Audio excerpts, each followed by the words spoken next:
The Assembly will now hear an address by His Excellency Barack Obama, President of the United States of America. I request protocol to escort His Excellency.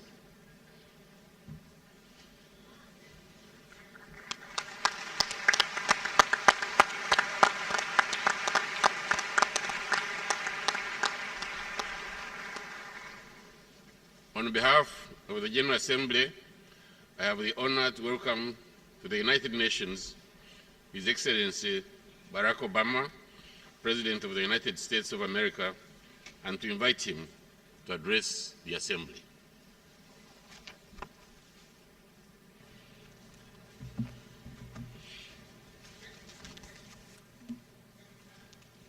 Mr. President, Mr. Secretary General, fellow delegates, ladies and gentlemen, we come together at a crossroad between war and peace, between disorder and integration, between fear and hope. Around the globe, there are signposts of progress.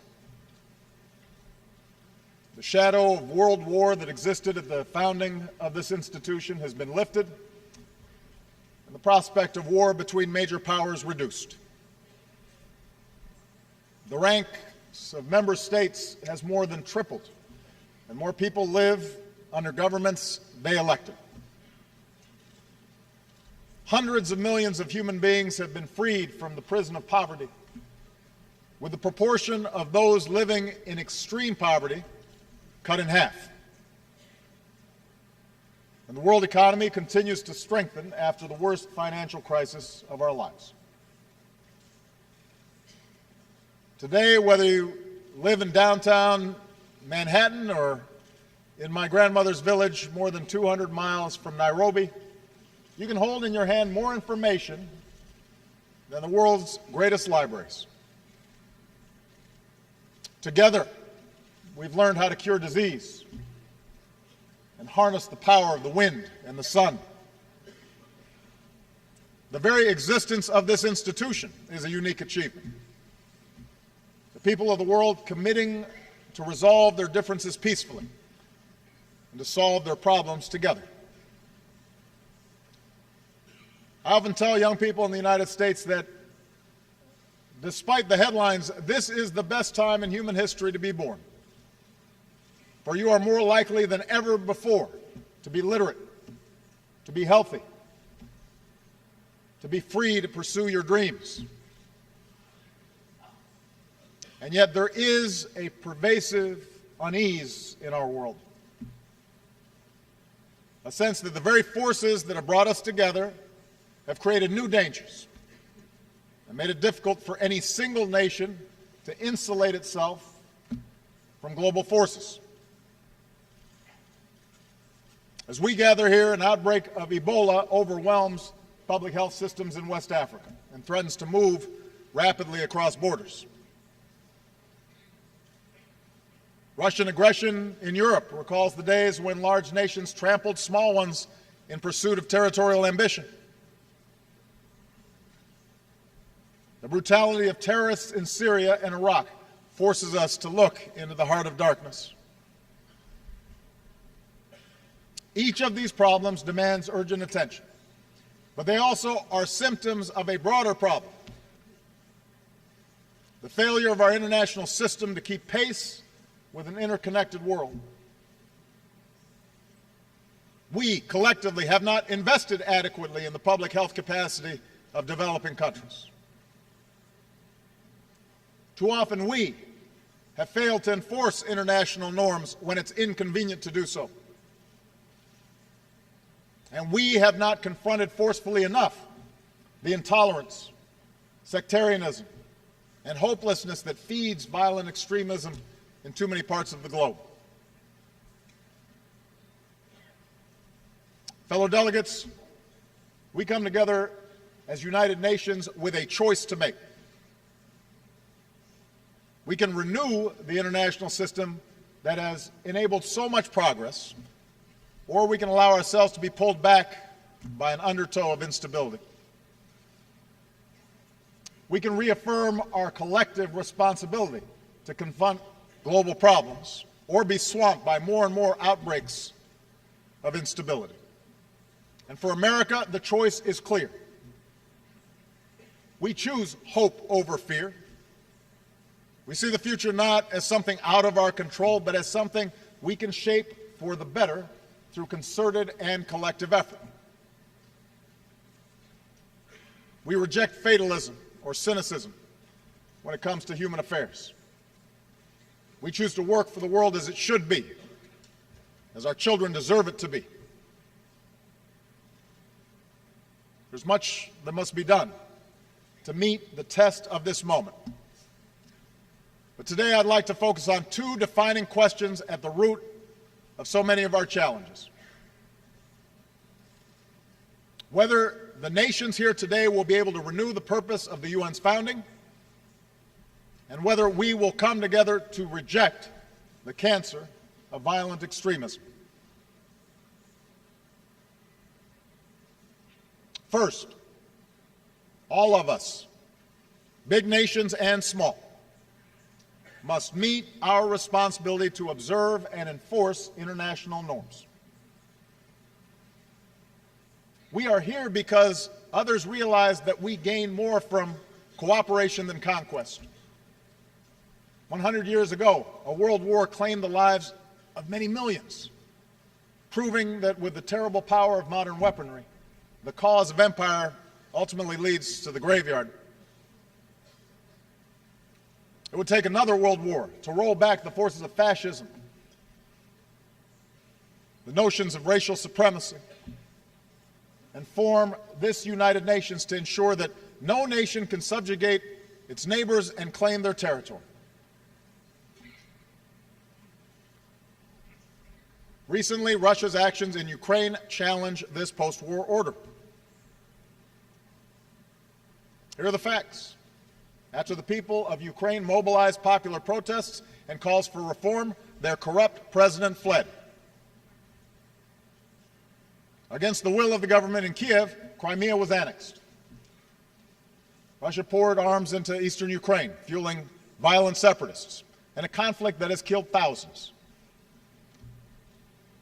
When a civilian airliner was shot down from areas that these proxies controlled, they refused to allow access to the crash for days. When Ukraine started to reassert control over its territory, Russia gave up the pretense of merely supporting the separatists and moved troops across the border. This is a vision of the world in which might makes right. A world in which one's nation's borders can be redrawn by another, and civilized people are not allowed to recover the remains of their loved ones because of the truth that might be revealed. America stands for something different. We believe that right makes might, that bigger nations should not be able to bully smaller ones, and that people should be able to choose their own future. And these are simple truths, but they must be defended. America and our allies will support the people of Ukraine as they develop their democracy and economy. We will reinforce our NATO allies and uphold our commitment to collective self-defense. We will impose a cost on Russia for aggression, and we will counter falsehoods with the truth. And we call upon others to join us on the right side of history. For while small gains can be won at the barrel of a gun, they will ultimately be turned back if enough voices support the freedom of nations and peoples to make their own decisions. Moreover, a different path is available. The path of diplomacy and peace and the ideals this institution is designed to uphold. The recent ceasefire agreement in Ukraine offers an opening to achieve those objectives. If Russia takes that path, a path that for stretches of the post-Cold War period resulted in prosperity for the Russian people, then we will lift our sanctions and welcome Russia's role in addressing common challenges. After all, that's what the United States and Russia have been able to do in past years, from reducing our nuclear stockpiles to meeting our obligations under the Nuclear Non-Proliferation Treaty, to cooperating to remove and destroy Syria's declared chemical weapons. And that's the kind of cooperation we are prepared to pursue again, if Russia changes course.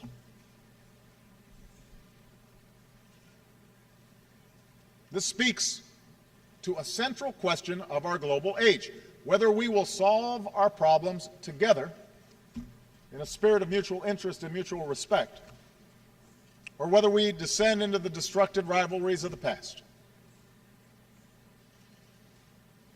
When nations find common ground, not simply based on power, but on principle, then we can make enormous progress. And I stand before you today committed to investing American strength, to working with all nations to address the problems we face in the 21st century. As we speak, America is deploying our doctors and scientists, supported by our military, to help contain the outbreak of Ebola and pursue new treatments. But we need a broader effort to stop a disease that could kill hundreds of thousands, inflict horrific suffering, destabilize economies, and move rapidly across borders. It's easy to see this as a distant problem until it is not. And that is why we will continue to mobilize other countries to join us in making concrete commitments, significant commitments to fight this outbreak and enhance our system of global health security for the long term. America is pursuing a diplomatic resolution to the Iranian nuclear issue as part of our commitment to stop the spread of nuclear weapons and pursue the peace and security of a world without them.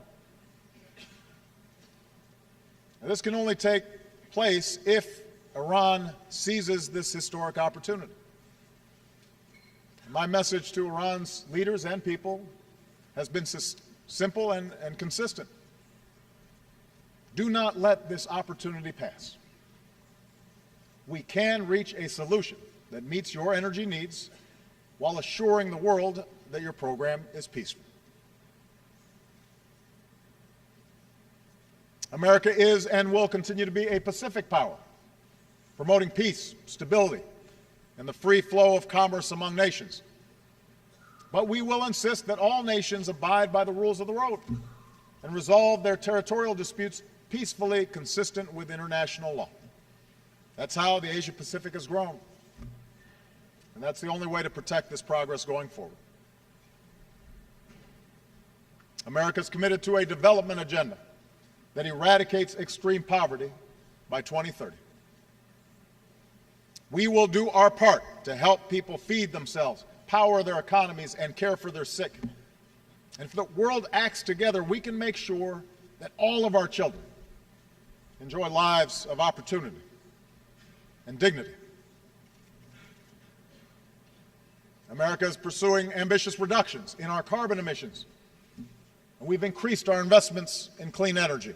We will do our part and help developing nations do theirs. But the science tells us we can only succeed in combating climate change if we are joined in this effort by every other nation, by every major power. That's how we can protect this planet for our children and our grandchildren. In other words, on issue after issue, we cannot rely on a rule book written for a different century. If we lift our eyes beyond our borders, if we think globally, and if we act cooperatively, we can shape the course of this century as our predecessors shaped the post-World War II age. But as we look to the future, one issue risks a cycle of conflict that could derail so much progress, and that is the cancer of violent extremism that has ravaged so many parts of the Muslim world. Of course, terrorism is not new. Speaking before this assembly, President Kennedy put it well. Terror is not a new weapon, he said. Throughout history, it has been used by those who could not prevail either by persuasion or example. In the 20th century, terror was used by all manner of groups who failed to come to power through public support. But in this century, we have faced a more lethal and ideological brand of terrorists who have perverted one of the world's great religions. With access to technology that allows small groups to do great harm, they have embraced a nightmarish vision that would divide the world into adherents and infidels, killing as many innocent civilians as possible, employing the most brutal methods to intimidate people within their communities. I have made it clear that America will not base our entire foreign policy on reacting to terrorism. Instead, we've waged a focused campaign against al-Qaeda and its associated forces, taking out their leaders, denying them the safe havens they rely on. At the same time, we have reaffirmed again and again that the United States is not and never will be at war with Islam. Islam teaches peace. Muslims the world over aspire to live with dignity and a sense of justice. And when it comes to America and Islam, there is no us and them, there is only us, because millions of Muslim Americans are part of the fabric of our country. So we reject any suggestion of a clash of civilizations. Belief in permanent religious war is the misguided refuge of extremists who cannot build or create anything, and therefore peddle only fanaticism and hate. And it is no exaggeration to say that humanity's future depends on us uniting against those who would divide us along the fault lines of tribe or sect, race or religion. But this is not simply a matter of words. Collectively, we must take concrete steps to address the danger posed by religiously motivated fanatics and the trends that fuel their recruitment. Moreover, this campaign against extremism goes beyond a narrow security challenge.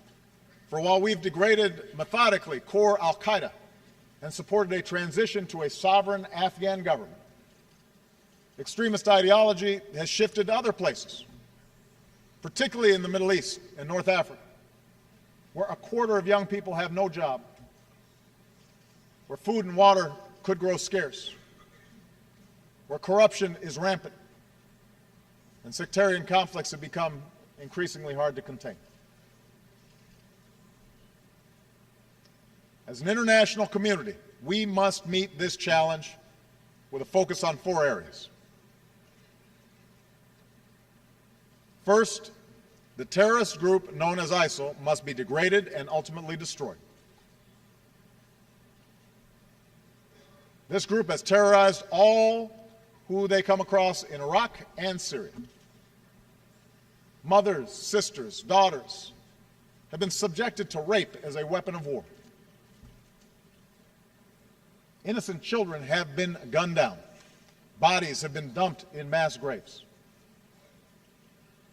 Religious minorities have been starved to death.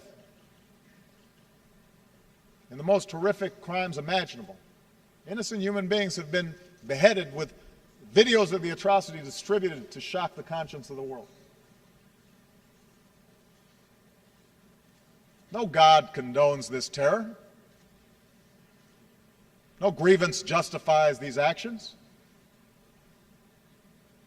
There can be no reasoning, no negotiation with this brand of evil. The only language understood by killers like this is the language of force. So the United States of America will work with a broad coalition to dismantle this network of death. In this effort, we do not act alone, nor do we intend to send U.S. troops to occupy foreign lands. Instead, we will support Iraqis and Syrians fighting to reclaim their communities. We will use our military might in a campaign of airstrikes to roll back ISIL.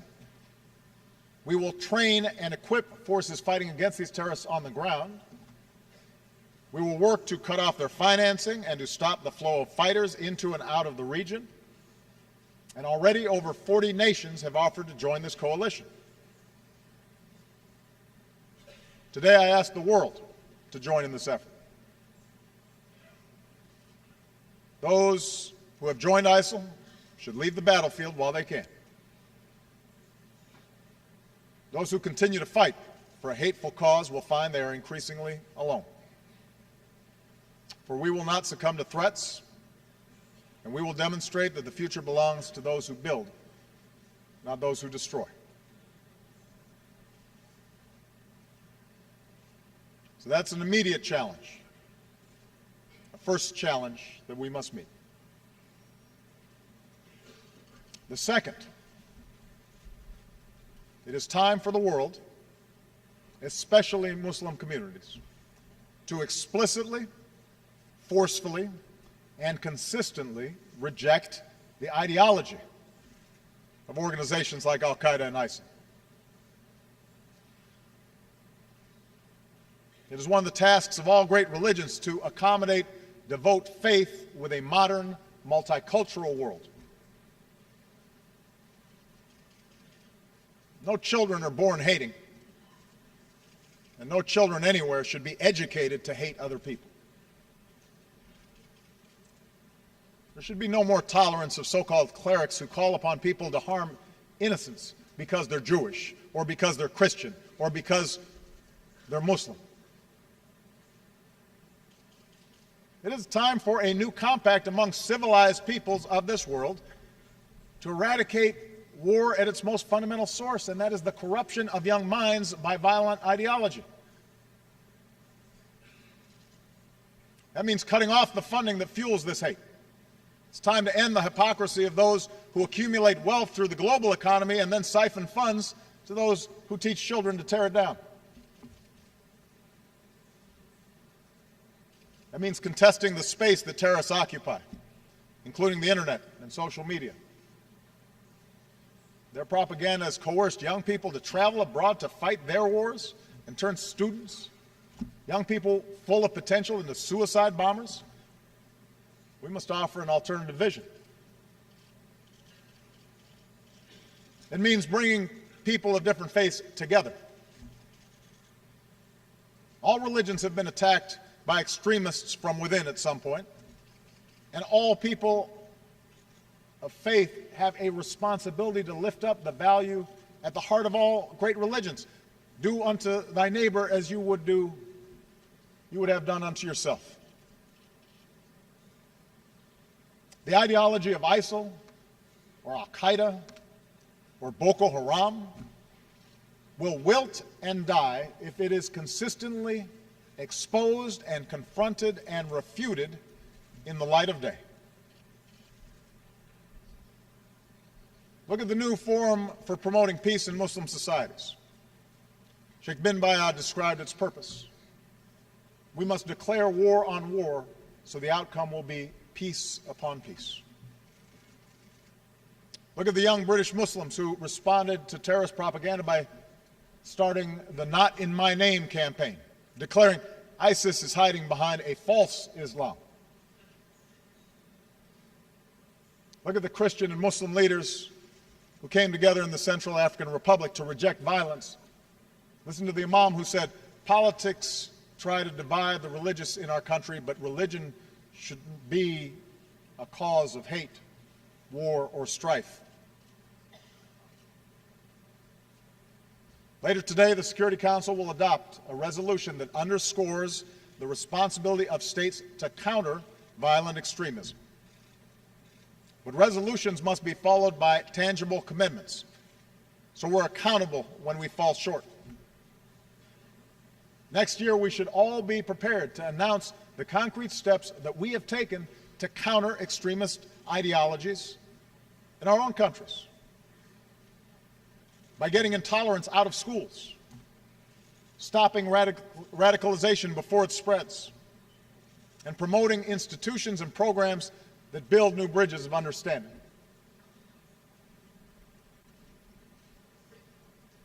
Third, we must address the cycle of conflict, especially sectarian conflict, that creates the conditions that terrorists prey upon. There's nothing new about wars within religions. Christianity endured centuries of vicious sectarian conflict. Today, it is violence within Muslim communities that has become the source of so much human misery. It is time to acknowledge the destruction wrought by proxy wars and terror campaigns between Sunni and Shia across the Middle East. And it is time that political, civic, and religious leaders reject sectarian strife. For let's be clear, this is a fight that no one is winning. A brutal civil war in Syria has already killed nearly 200,000 people, displaced millions. Iraq has come perilously close to plunging back into the abyss. The conflict has created a fertile recruiting ground for terrorists who inevitably export this violence. The good news is we also see signs that this tide could be reversed. We have a new inclusive government in Baghdad, a new Iraqi prime minister welcomed by his neighbors, Lebanese factions rejecting those who try to provoke war. And these steps must be followed by a broader truce. Nowhere is this more necessary than Syria. Together with our partners, America is training and equipping the Syrian opposition to be a counterweight to the terrorists of ISIL and the brutality of the Assad regime. But the only lasting solution to Syria's civil war is political. An inclusive political transition that responds to the legitimate aspirations of all Syrian citizens, regardless of ethnicity, regardless of creed. The cynics may argue that such an outcome can never come to pass, but there is no other way for this madness to end, whether 1 year from now or 10. And it points to the fact that it's time for a broader negotiation in the region in which major powers address their differences directly, honestly, and peacefully across the table from one another, rather than through gun-wielding proxies. I can promise you, America will remain engaged in the region, and we are prepared to engage in that effort. My fourth and final point is a simple one. The countries of the Arab and Muslim world must focus on the extraordinary potential of their people, especially the youth. And here I'd like to speak directly to young people across the Muslim world. You come from a great tradition that stands for education, not ignorance, innovation, not destruction,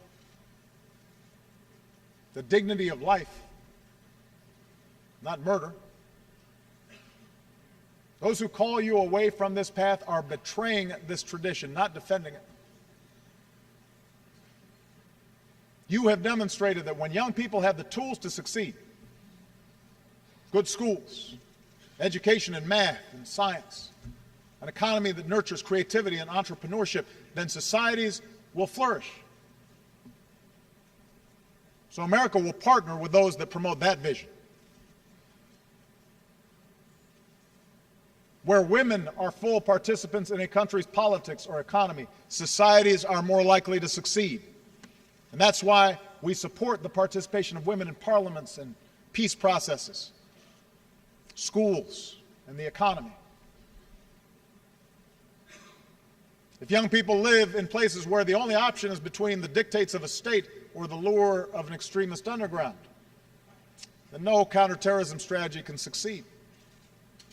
But where a genuine civil society is allowed to flourish, where people can express their views and organize peacefully for a better life, then you dramatically expand the alternatives to terror. And such positive change need not come at the expense of tradition and faith. We see this in Iraq, where a young man started a library for his peers. We link Iraq's heritage to their hearts, he said, and give them a reason to stay. We see it in Tunisia, where secular and Islamist parties worked together through a political process to produce a new constitution. We see it in Senegal, where civil society thrives alongside a strong democratic government. We see it in Malaysia, where vibrant entrepreneurship is propelling a former colony into the ranks of advanced economies. And we see it in Indonesia, where what began as a violent transition has evolved into a genuine democracy. Now, ultimately, the task of rejecting sectarianism and rejecting extremism is a generational task, and a task for the people of the Middle East themselves. No external power can bring about a transformation of hearts and minds. But America will be a respectful and constructive partner. We will neither tolerate terrorist safe havens nor act as an occupying power. We will take action against threats to our security and our allies while building an architecture of counterterrorism cooperation. We will increase efforts to lift up those who counter extremist ideologies and who seek to resolve sectarian conflict. And we will expand our programs to support entrepreneurship and civil society, education, and youth, because ultimately these investments are the best antidote to violence. We recognize as well that leadership will be necessary to address the conflict between Palestinians and Israelis. As bleak as the landscape appears, America will not give up on the pursuit of peace. Understand, the situation in Iraq and Syria and Libya should cure anybody of the illusion that the Arab-Israeli conflict is the main source of problems in the region. For far too long, that's been used as an excuse to distract people from problems at home. The violence engulfing the region today has made too many Israelis ready to abandon the hard work of peace. And that's something worthy of reflection within Israel. Because let's be clear, the status quo in the West Bank and Gaza is not sustainable. We cannot afford to turn away from this effort. Not when rockets are fired at innocent Israelis or the lives of so many Palestinian children are taken from us in Gaza. And so long as I am president, we will stand up for the principle that Israelis, Palestinians, the region, and the world will be more just and more safe with two states living side by side in peace and security. So this is what America is prepared to do.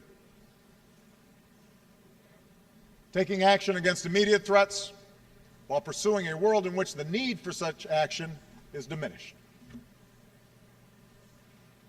The United States will never shy away from defending our interests, but we will also not shy away from the promise of this institution and its universal Declaration of Human Rights. The notion that peace is not merely the absence of war, but the presence of a better life. I realize that America's critics will be quick to point out that at times we too have failed to live up to our ideals,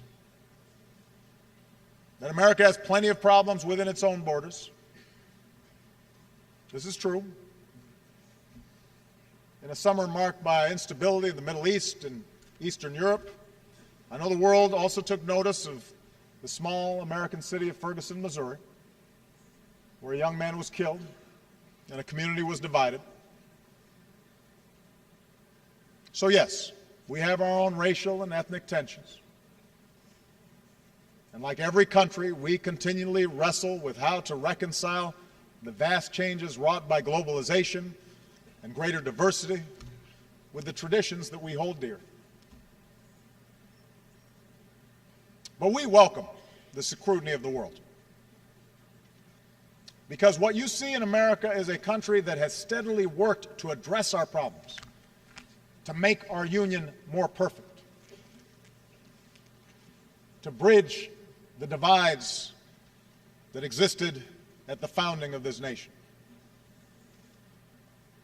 America is not the same as it was 100 years ago, or 50 years ago, or even a decade ago, because we fight for our ideals, and we are willing to criticize ourselves when we fall short, because we hold our leaders accountable and insist on a free press and independent judiciary,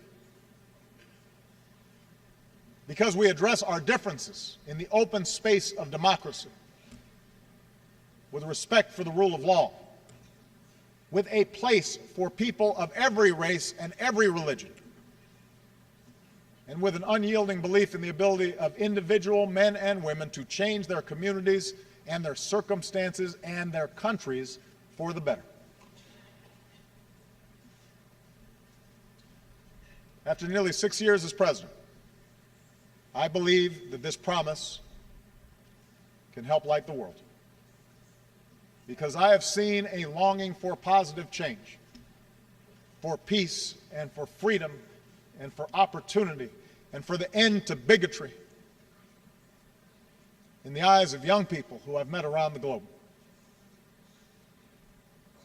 They remind me that no matter who you are or where you come from or what you look like or what God you pray to or who you love, there's something fundamental that we all share. Eleanor Roosevelt, a champion of the UN and America's role in it, once asked, "Where, after all, do universal human rights begin?"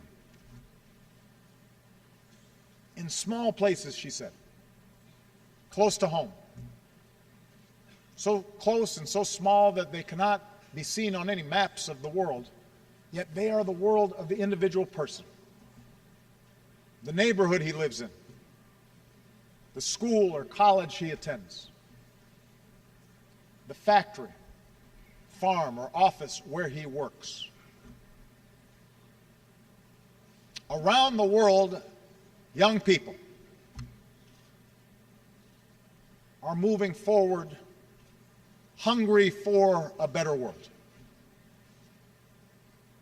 Around the world, in small places, they are overcoming hatred and bigotry and sectarianism. And they're learning to respect each other despite differences. The people of the world now look to us here to be as decent and as dignified and as courageous as they are trying to be in their daily lives. And at this crossroads, I can promise you that the United States of America will not be distracted or deterred from what must be done. We are heirs to a proud legacy of freedom, and we're prepared to do what is necessary to secure that legacy for generations to come.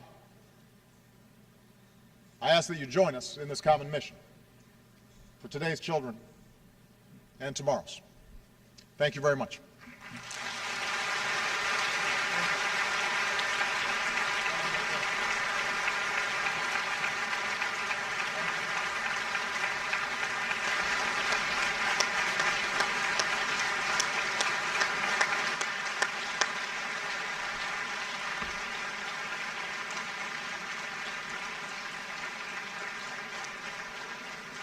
On behalf of the General Assembly I wish to thank the President of the United States of America for the statement just done.